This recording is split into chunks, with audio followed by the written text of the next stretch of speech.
Bonsoir, merci beaucoup de nous accueillir. Voilà, donc on a un projet qu'on va vous présenter. En avant-propos, je vais vous présenter l'établissement concerné. Donc il s'agit de la Maisonnée du Lac, qui est un établissement d'accueil médicalisé pour personnes handicapées. Alors cet établissement fait partie d'un ensemble qui a été créé récemment, qui comprend donc ce qu'on appelle un espace ressources. C'est un lieu d'accueil pour les personnes concernées qui se trouve sur Sénaux et qui est géré par une association qui s'appelle l'association Synapse. On a également donc notre établissement d'accueil médicalisé et puis une équipe répit qui se charge d'accompagner les aidants au domicile, et l'ensemble étant un dispositif CEP. Alors CEP, c'est sclérose en plaques.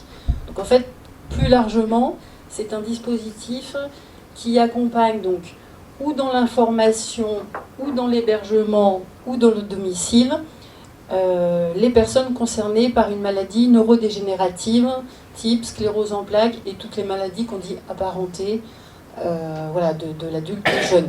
Donc on n'est pas sur la maladie neurodégénérative de la personne âgée, là on est vraiment sur ce qu'on appelle l'adulte jeune. Donc cet établissement est géré par la fondation Alia. Donc la fondation Alia, c'est une vieille fondation. L'historique, c'était les sanatoriums sur le plateau d'Assy. Et la famille Rothschild, mais il y a longtemps. Voilà. Donc il s'agit d'une fondation privée à but donc non lucratif, hein, fonctionnement identique aux associations, avec des valeurs d'humanisme, de solidarité, de partage, d'engagement social. Voilà, donc la fondation a changé de nom. Précédemment, elle s'appelait Alia, elle s'appelait VSHA, pardon, depuis l'année dernière, elle s'appelle Alia. Et en fait, cette fondation, donc le siège est sur Bonneville, et elle gère des établissements sanitaires et médico-sociaux. Donc là, vous voyez, bon, c'est juste pour situer, on ne va pas forcément aller dans le détail.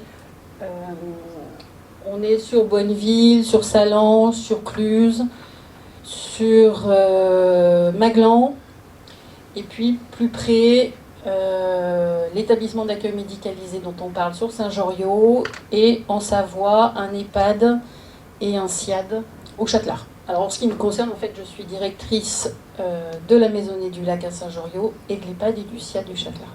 Donc l'établissement de Saint-Joriot, donc il a été créé suite à un appel à projet, hein, comme tous ces établissements-là, qui a été édité par l'Agence régionale de santé et le conseil départemental, parce qu'il avait été démontré qu'il manquait ce type d'hébergement, ce type de prise en charge dans ce secteur. Sachant que l'établissement qui a la même activité, l'établissement le plus près se trouve dans le Jura. Sinon, il faut aller dans le Cantal, et puis encore plus loin, après on va sur Avignon, etc. Voilà, donc, pour les personnes concernées par ces maladies-là dans le secteur, ça voulait dire partir très loin et quitter son environnement, sa famille, ses proches. Et donc l'établissement qui nous concerne donc, a ouvert ses portes en mars 2020. Une semaine après, on était confinés. De quoi il s'agit? Donc, c'est un bâtiment qui, alors pour l'instant, avec une ouverture en plusieurs étapes. Pour l'instant, on est sur cette partie-là du bâtiment. En fait, cet établissement est construit sur un site où précédemment il y avait une autre activité, il y avait un SASR, la Martorey, pour ceux qui connaissent, qui était donc un établissement de soins de suite et réadaptation. Donc cet étabbissement a été transféré sur Sénaux, c'est rapproché de l'hôpital, et sur ce site, en fait, on construit cet établissement. Donc on a gardé une part du bâtiment précédent pour ouvrir l'activité en mars 2020. Et puis on est en ce moment en phase de travaux de ce bâtiment-là. Donc là, les murs, tout ça sont montés. C'est en bonne voie. On commence à voir les choses arriver. Donc en fait, le bâtiment de la Martorey était à ce niveau-là. Tout ça a été détruit. On a ouvert donc à ce niveau-là. Donc ce que je vous disais, il se trouve à Annecy, enfin à Saint-Joriot, pardon, dans un environnement qui est plutôt très agréable. Alors, du site, c'est la vue, c'est l'environnement, enfin voilà. Après, on va dire que peut-être le point faible, c'est qu'il est sur les hauteurs de Saint-Joriot, donc en termes d'accessibilité, voilà, les personnes peuvent par exemple ne pas aller toutes seules à Saint-Joriot avec un fauteuil roulant parce que la pente est trop raide, voilà. Mais c'est vrai qu'on bénéficie quand même d'un environnement très agréable. Au niveau du public accueilli, alors là pour le coup c'est une vraie photo. Enfin, une vraie photo, c'est vraiment les gens qu'on accueille en ce moment. Voilà, donc c'est ce que je vous disais, on accueille des personnes atteintes de maladies type sclérose en plaques. Et c'est un lieu de vie avant tout. Les personnes rentrent en hébergement, donc ça devient leur domicile pour les personnes qui rentrent en hébergement permanent. Et puis c'est un lieu de vie, mais c'est aussi des personnes dont le handicap nécessite des soins. Voilà, donc c'est un lieu de vie et en même temps, tous les jours, il y a du soin. Mais c'est avant tout un lieu de vie et c'est comme ça qu'on le conçoit en équipe. Les travaux donc en cours, alors depuis les travaux ont plus avancé que les photos là. Donc on disposera de 45 places d'hébergement, dont 8 en temporaire. Donc en hébergement permanent, les personnes rentrent et je vous dis, ça devient leur lieu de vie. Alors ils peuvent bien évidemment repartir s'ils le souhaitent, mais enfin en général, quand ils viennent dans l'établissement, c'est qu'il n'est plus possible pour eux de rester à domicile. Donc ça fait un peu comme une entrée en EHPAD. Hein. Souvent on rentre en EHPAD, on reste à l'EHPAD jusqu'à la fin de sa vie. Là, on rentre à l'EM en hébergement permanent, très certainement jusqu'à la fin de la vie, qui peut être des années plus tard, hein, bien sûr, mais voilà, ça devient leur domicile. Et en hébergement temporaire, c'est un peu une autre dynamique, donc c'est un public qui est en général un petit peu moins avancé dans la maladie. Et là, les gens ont droit à 90 jours par an d'hébergement temporaire. Donc, c'est souvent des séquences de 3 semaines, voilà, qui peuvent être renouvelées ou pas. Et puis on aura des places en accueil de jour, donc là c'est pareil, c'est des gens encore un petit peu moins avancés dans la maladie qui peuvent venir sur des journées, des demi-journées, comme ça un petit peu régulièrement. Voilà, donc ça c'est quand on aura la totalité du bâtiment. Et voilà, on a un planning un petit peu séquencé. On a ouvert en mars donc, pour 12 places. Donc en fait aujourd'hui on a 11 résidents permanents et une place de temporaire. Donc cette place, voilà, il y a des gens qui viennent, qui repartent, etc. Sur l'automne, on récupère le nouveau bâtiment, on va monter en activité jusqu'à 23 résidents, et puis après, on ouvrira pour 45. Voilà, alors ça, c'est rythmé par les travaux, et puis la suite, ça va être aussi rythmé par les embauches. Voilà, et je pense que vous savez que c'est un secteur qui est assez difficile au niveau des recrutements, donc voilà, on a aujourd'hui une liste d'attente, c'est-à-dire que les personnes qui ont besoin de cet établissement, on les connaît déjà, hein, et on les connaît sans doute pas tous, mais enfin on en connaît déjà un certain nombre. Maintenant, voilà, il va falloir effectivement qu'on trouve les personnels pour pouvoir faire rentrer ces gens dans notre établissement. Voilà, donc on a une équipe pluriprofessionnelle qui est encadrée donc, avec 2 chefs de service. J'ai une infirmière chef et une chef de service social, des soignants, psychologues, assistantes sociales, des rééducateurs. Du personnel socio-éducatif, dont Daniel, de la logistique, de l'administration. Voilà, on est vraiment sur un champ assez vaste de compétences. Au niveau des soins, donc on a une équipe soignante présente jour-nuit, qui permet justement d'accompagner les personnes, voilà, y compris la nuit. Ce qui nous permet aussi, nous, d'aller jusqu'à la fin de la vie. Le projet d'établissement, c'est vraiment que c'est leur domicile, et l'idée, c'est qu'ils puissent finir leur vie à domicile, à mesure du possible. Donc, de temps en temps, il y a des hospitalisations et on tend à les éviter. Et c'est pour ça qu'il nous faut aussi du personnel soignant pour pouvoir vraiment faire des soins 24 heures sur 24. Et puis on a aussi une équipe de rééducateurs, voilà, pour maintenir les compétences là où elles en sont. Et puis, alors malheureusement, on ne va pas vers l'amélioration, hein, on est sur des maladies qui n'évoluent pas vers le mieux, mais en tous les cas, freiner l'évolution. Et la vie quotidienne, donc je vous disais, il y a du soin, parce que voilà, leur santé nécessite du soin, mais il y a aussi beaucoup d'activités, et Anne-Gaëlle en est moteur, pour une grande partie, avec voilà, maintenir les liens sociaux, maintenir l'estime de soi, maintenir une vie culturelle, sociale. Voilà. On parle beaucoup d'inclusion hein, au niveau du handicap, mais voilà, pour moi, dans le projet, c'est vraiment pas un 20 mots, il faut vraiment que ça se joue au quotidien. Et pour le coup, il y a vraiment une équipe qui effectivement va s'appuyer. Alors quand je dis ça, ben voilà, on va s'appuyer sur la bibliothèque, la ludothèque, toutes les associations. Alors On est aussi beaucoup centré sur l'activité physique parce que ça permet de sortir, ça permet de bouger, ça permet aussi voilà, d'avoir des relations sociales. Voilà, on s'appuie sur les partenaires qui veulent bien travailler avec nous et passer un petit peu de temps avec nous. Donc il y a beaucoup de bénévoles.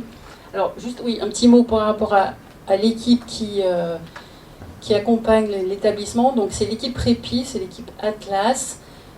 Donc eux vont à domicile, donc pour les mêmes publics, mais par contre cette équipe-là se préoccupe des aidants, parce que c'est aussi une problématique. Alors là on est plutôt dans permettre le maintien à domicile le plus longtemps possible, donc pour cela il faut s'occuper des aidants.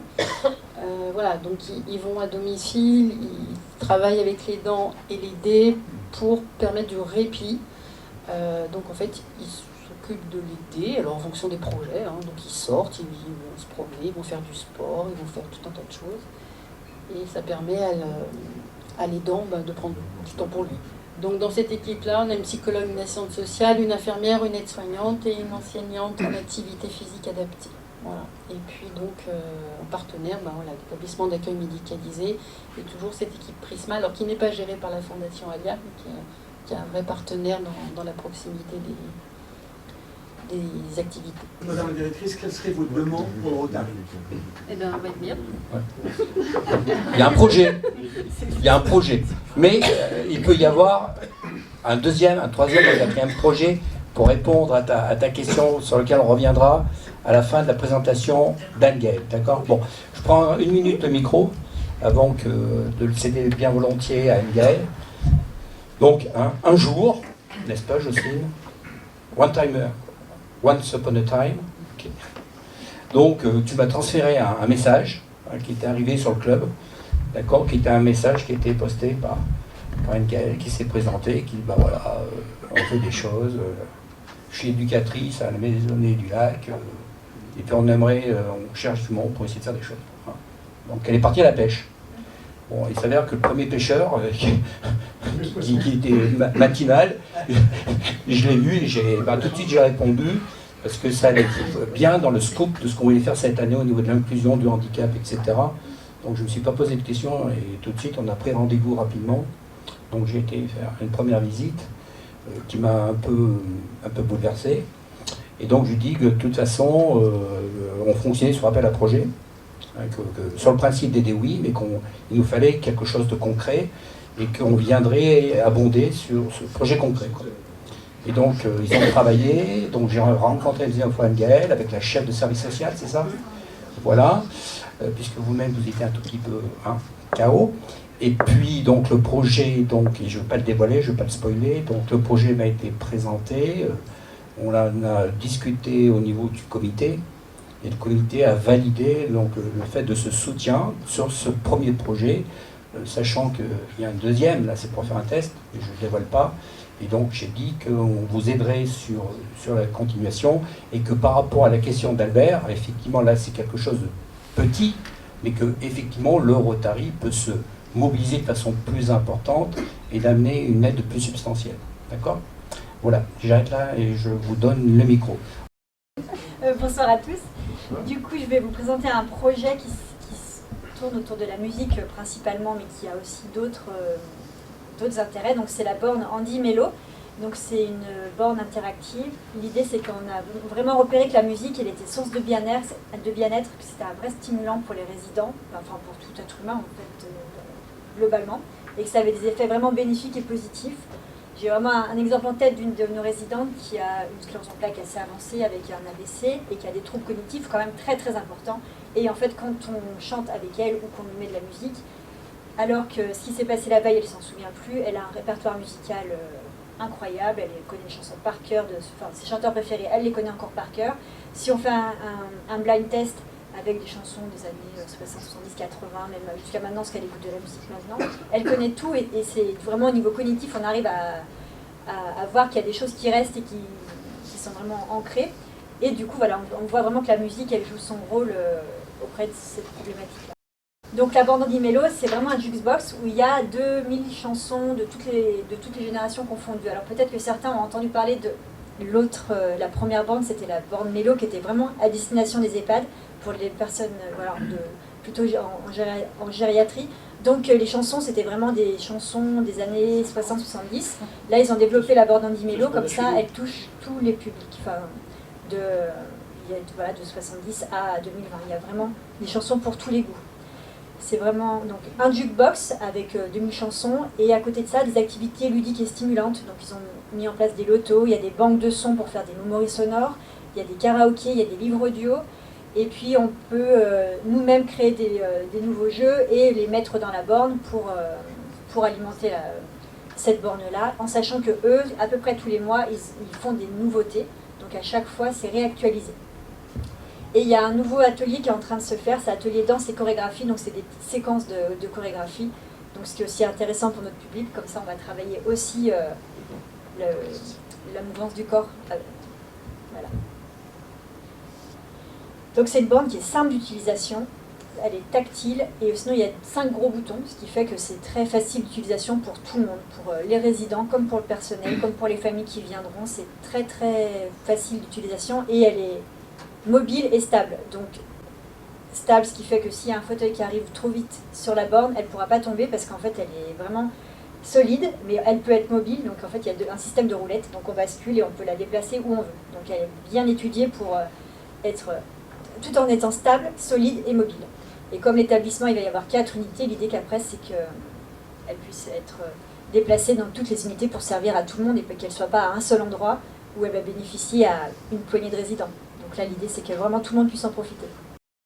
Donc la borne, elle ressemble à ça. Donc c'est ces 5 gros boutons qui sont là, donc ils sont très visuels. Et sinon, c'est tout en tactile.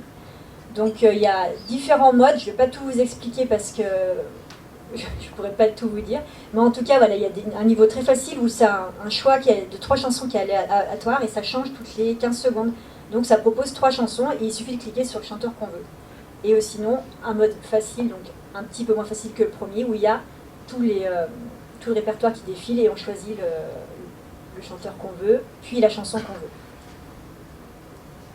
On peut aussi rajouter des CD, donc si on veut mettre des CD qui sont d'autres chansons, on peut très bien écouter d'autres chansons, on n'est pas obligé d'écouter les 2000 qui sont là, on peut vraiment amener tout ce qu'on veut. Et il y a un système de clé USB aussi. Donc il y a 2 phases.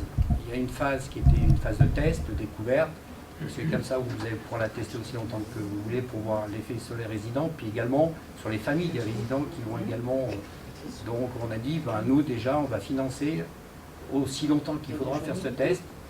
Donc ça c'est une bonne nouvelle de voir que finalement vous pouvez la garder un peu plus longtemps. Et puis après il y a une deuxième phase qui est l'acquisition de la borne, dont le montant que vous voyez en tête est de 3007. Et c'est typiquement par exemple une action interclub qui permettrait, ou d'être en interassociatif avec 2 associations. Mais en tout cas on sera à vos côtés comme on dit pour faire en sorte que ce projet Mello... Voilà. Alors la borne qu'on a vue là, c'est pas la Mello clé de sol, mais c'était le concepteur qui disait qu'il avait eu l'idée du cadran de téléphone. C'était un geste que les gens se souvenaient et que ça a été beaucoup plus facile pour certaines personnes d'accéder via le cadran de téléphone que vers des touches de... Voilà. Donc, plutôt que de parler, d'accord, donc voici ce qui va vous permettre de commencer votre début de test. Un chèque de 1000 €. Merci beaucoup. Ok. Et puis donc, on continuera le